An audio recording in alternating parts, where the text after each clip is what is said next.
occultic religion for a long time in his book. That thou hast slain my children and delivered them, caused them to pass through the fire unto them. And in all thy abominations, this is abominations to God, in thy whoredoms, thou hast not remembered the days of thy youth, when thou wast naked and bare, and was polluted in thy blood. Now, this is pretty graphic. If you was to read the original language, you would really understand how graphic it is. God said you're like a whore, screwing on a period. And it came to pass, after all thy wickedness, woe, woe, woe. He said, woe, woe, woe unto thee, saith the Lord God. He's really pissed when he said, woe, woe, woe. God's really angry. That thou hast also built unto thee an intimate place, and hast made thee a high place in every street. Thou hast also built high places. They built these pagodas, or what's the word I'm looking for? They like carved statues. They would burn incense unto it.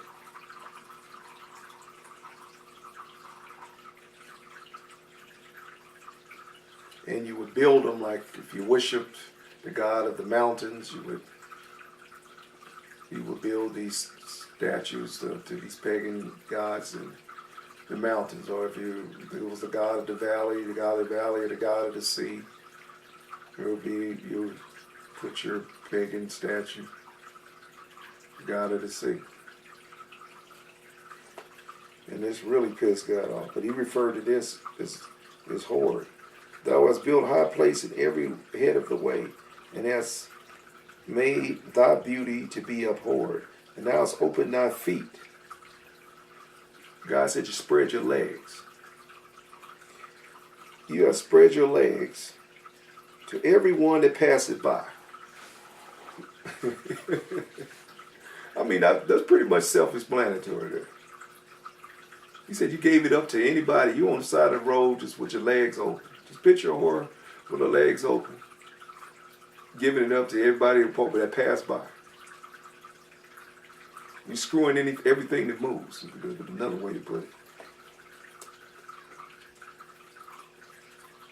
Thou hast opened thy feet to everyone that passeth by, and multiplied thy whoredoms. You're a super whore.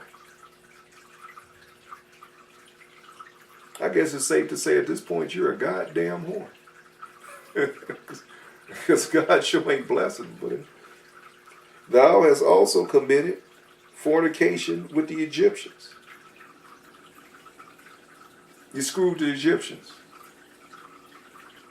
Thy neighbors, great of flesh, and has increased our whoredoms. You've turned it into a super whore to provoke me to anger. Behold, therefore I have stretched out my hand over thee, and have diminished thy ordinary food. In other words, he goes into how he's going to punish him for being a super whore. So that's Ezekiel. I know it's a side of, see, God wanted to be graphic to show how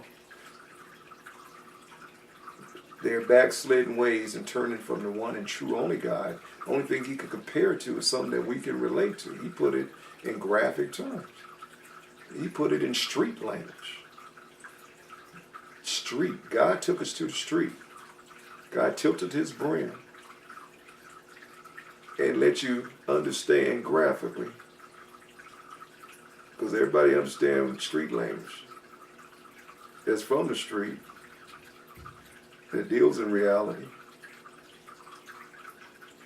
He painted a pretty accurate picture of how the hurt he felt from his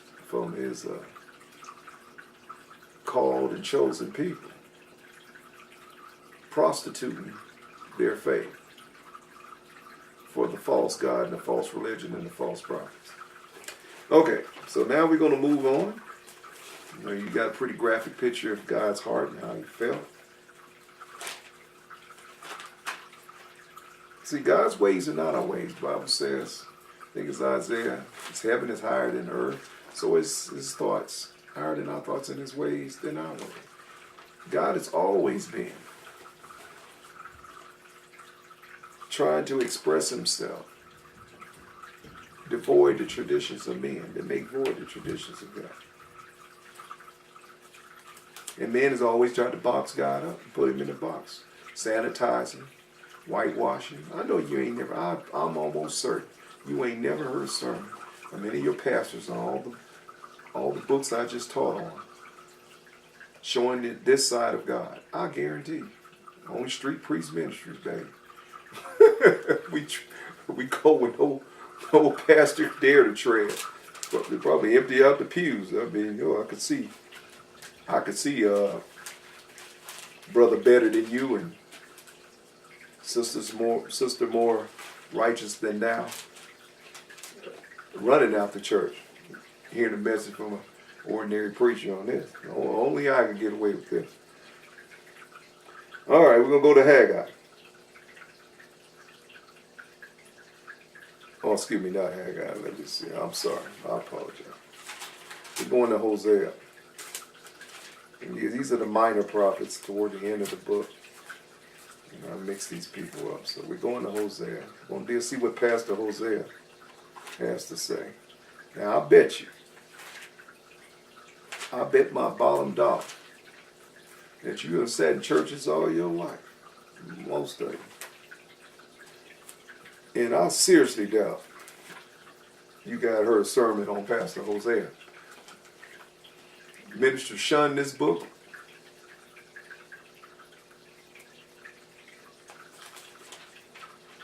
Like a wino shuns the treatment center. They wouldn't go nowhere near. Like a wino shuns the Alcoholics Anonymous.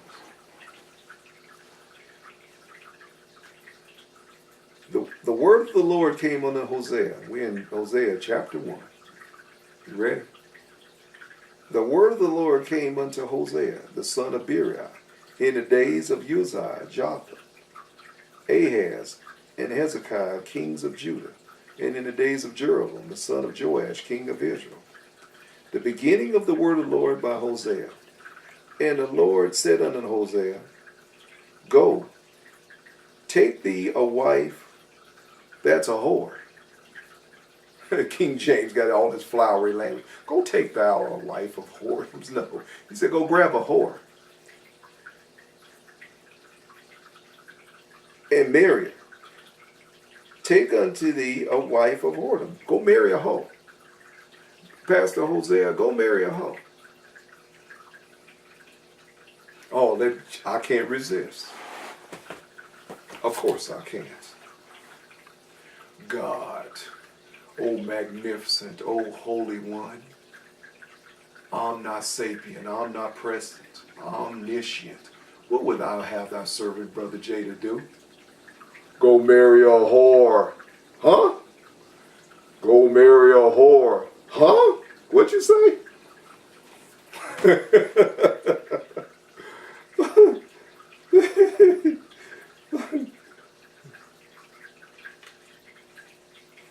Go marry a whore.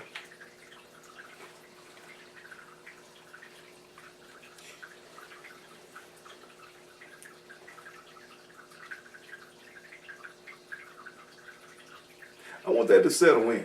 God's ways and I know you were seeing, I know some of you just shocked. It's like I throw cold water in your face. It's like I throw cold water. You ain't never heard no preacher preach on it. Oh.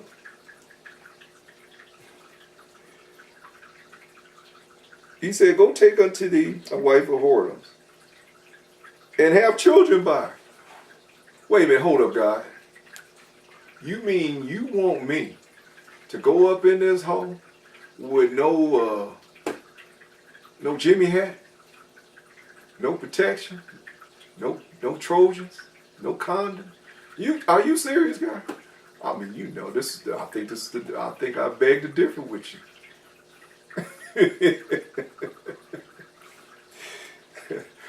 Then again, you got some pastors who would love this job.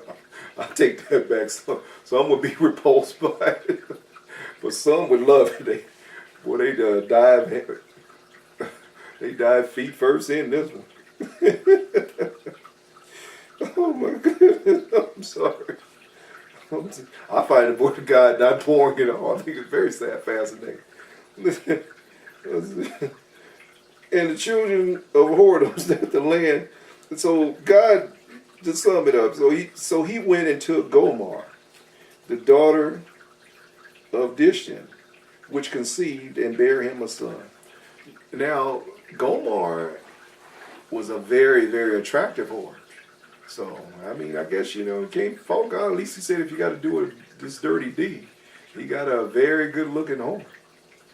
She was a top-notch whore. Call girl type of whore. She wasn't like no on the street backhoe hoe. She was like a call girl hoe.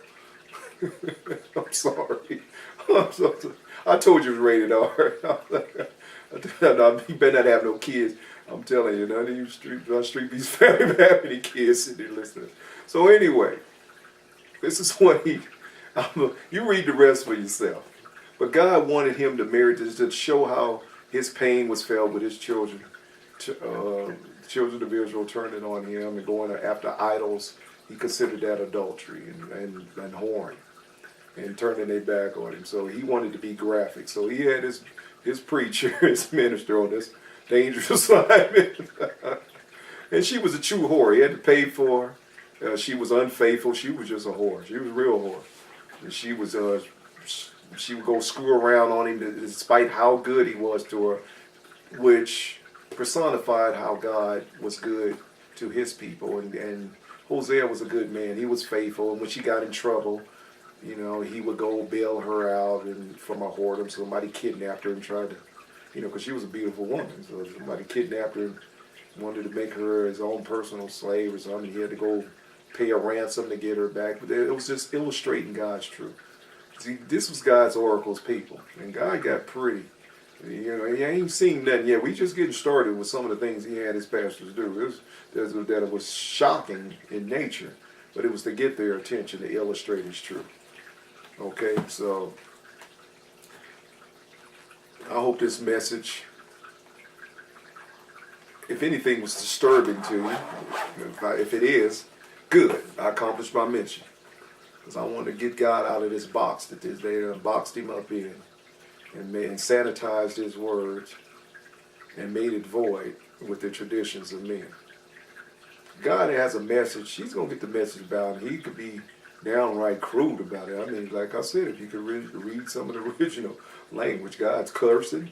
He's saying profanity. He's doing some pretty, so that's why when I really delved into the original languages and started studying, I got a whole different picture of God, and I hope you do too. Just an inkling of what I gave you would change your perspective and make God's word more appealing and exciting to you. And more real. We're in a culture that said keep it real. But God kept it real. He kept it more real than you can imagine. If I was to really show you some stuff in there, we will get around to it eventually. All right. Hope you enjoyed today's message. If you have, this is supported by your tithes, offerings, first fruits, alabaster box. We appreciate the feedback we've been getting, and God bless you, and I hope this, if anything, exposes the truth of God in a way where you can appreciate his realness, and that God is a real God. Our God we serve is not what the Rufus Glitter Teeth has painted him to be, and the flowery King James people. This is our God. It meets us where we're at. And so does Street Priest Ministry, so support it. God bless you, and have yourself a great day, good evening, and Lord. Good night.